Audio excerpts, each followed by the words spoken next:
Here it is, the final LG G3. I presented you this device on the launch event, so I guess you know everything about design and features and so on. Today I wanted to present you the user interface, especially because there's something new about it, and I've read that some potential buyers have problems by that it couldn't be smooth enough or something, because it seems as if some websites have with the beta software have had any problems with this. But as you can see here, everything is going very smoothly, and if you open apps, as you can see, it's and the animation popping up and going down. I guess it's quite smooth. I can't see any problem concerning this. And it's a little bit new from the design, as you can see here from the icons. They have new colors. For example, this dark green shall stay for phone features, or this kind of yellow over here for messaging and whatever.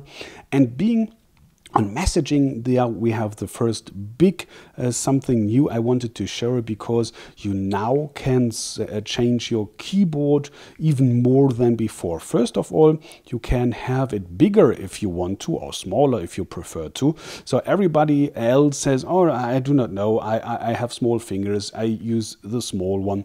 For me, I am using a lot my phone with one hand, so the bigger the better for me, because the bigger the buttons are, the better is the possibility that I'm hitting the right one. So this is the ideal usage to say, okay, do whatever you want to. You can choose the keyboard layout.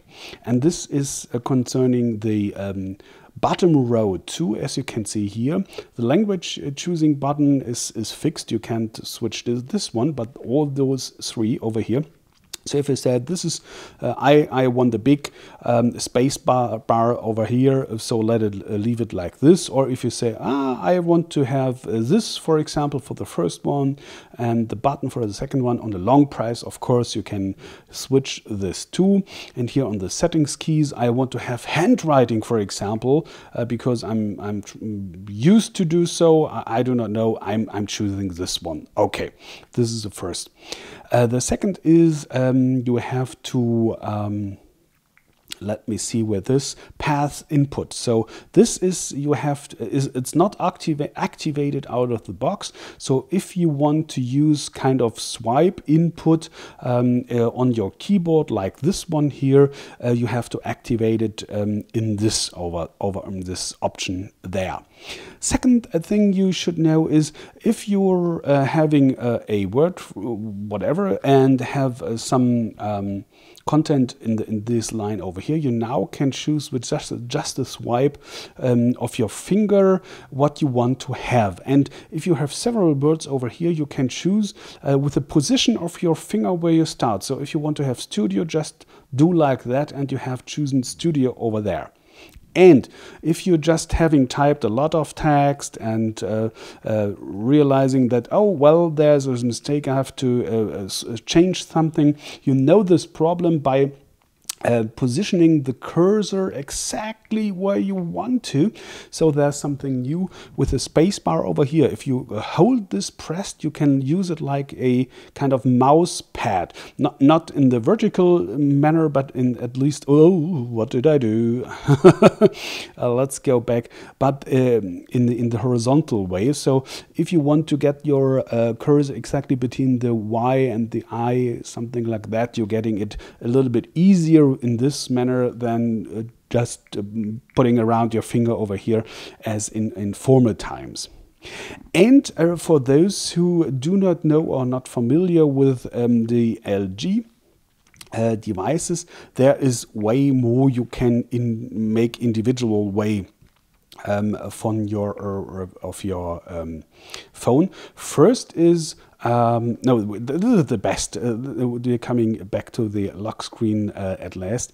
Home touch buttons. Because first, yeah, some people say, I do not like those on-screen buttons. I want to have my navigation buttons below the touch screen, but this is something Google is pushing, so this you will see even more and more in the future, so this is it. But nevertheless, even in or in games, for example, people say, wait, that's not good because I'm coming on these buttons, but I do not want to. This is something the developer of the app has to program, but they don't in most cases. So here comes what LG has done. So here you can, as you can see, for every single app by themselves, choose in which apps, let's say in the Chrome browser, for example, this row is shut down. And this is looking then this way, Chrome. Okay, here we go. If you do not need it after 3 seconds, this row is fading out. If you use it again, just swipe from the bottom and here it is. So first you have the whole screen for your content and not for your navigation. And if you're imagining playing something, it's not disturbing. If you use it or need it, just go over there. And the other thing you can do with the home touch buttons is you can change the button combination. And the new thing is you can now have up to 5 icons in this row. And if you say, well, I'm coming from Samsung, I'm used to have my back button on the right, so okay, change wherever and whatever you want to. In case you should imagine what this over here should do, because you can have your messaging center just by pushing it this way, but think of using your phone with just one hand. It's very hard with a 5.5-inch screen to get over here with just one hand. So I would prefer, or as a lefty at least, to have this position and go here like that, and I see all my messages very easily. And if I would be using my phone with the right hand, this button should be here, of course. So this is something, again, I really appreciate that you can have your settings just the way you want it. And by the way, in the settings over here, as you have seen, we have now 4 tabs.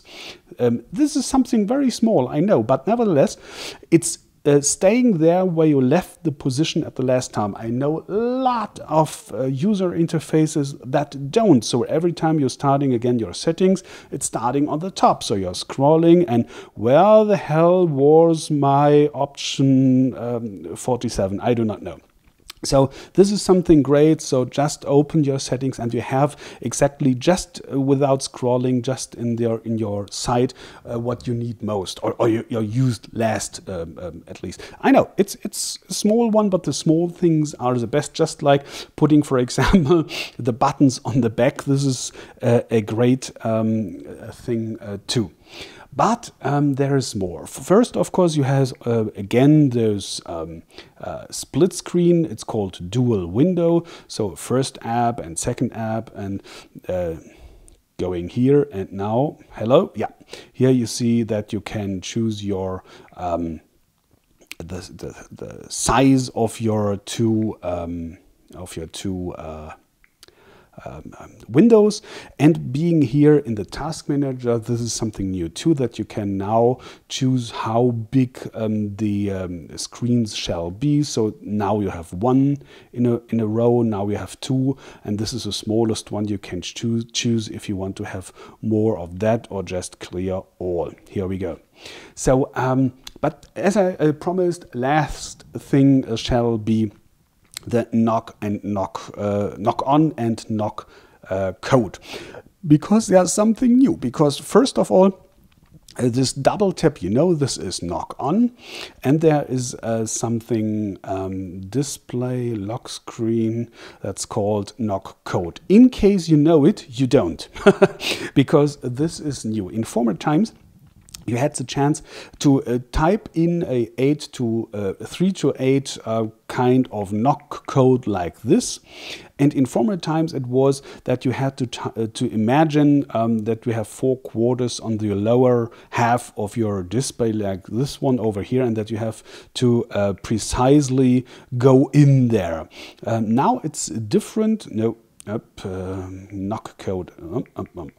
Continue again, and in case you do not, yes, you should forgot your combination. You have to put in a PIN, but do not use 1, 2, 3, 4 like me.